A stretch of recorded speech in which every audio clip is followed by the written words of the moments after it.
His tears were not for himself, though he well knew whither his feet were tending. Before him lay Gethsemane, the scene of his approaching agony. The sheep gate also was in sight, through which for centuries the victims for sacrifice had been led, and which was to open for him when he should be brought as a lamb to the slaughter. Isaiah 53:7. Not. Far distant was Calvary, the place of crucifixion. Upon the path which Christ was soon to tread must fall the horror of great darkness, as he should make his soul an offering for sin. Yet it was not the contemplation of these scenes that cast the shadow upon him in this hour of gladness.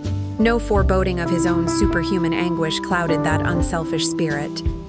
He wept for the doomed, thousands of Jerusalem, because of the blindness and impenitence of those whom he came to bless and to save. The history of more than 1,000 years of God's special favor and guardian care, manifested to the chosen people, was open to the eye of Jesus. There was Mount Moriah, where the Son of Promise, an unresisting victim, had been bound to the altar, emblem of the offering of the Son of God, Genesis 22:9.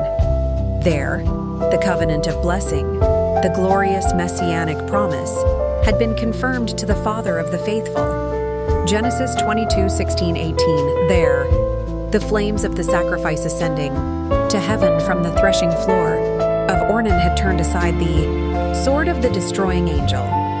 1 Chronicles, Doors a fitting symbol of the Savior's sacrifice and mediation for guilty men.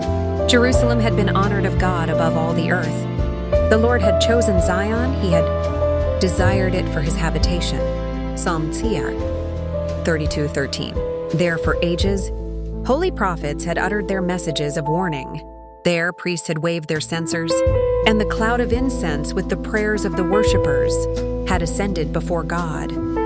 There daily the blood of slain lambs had been offered, pointing forward to the Lamb of God. There, Jehovah had revealed his presence in the cloud of glory above the mercy seat. There rested the base of that mystic ladder connecting earth with heaven. Genesis 28:12, John 1:51. That ladder upon which angels of God descended and ascended, and which opened to the world the way into the holiest of all.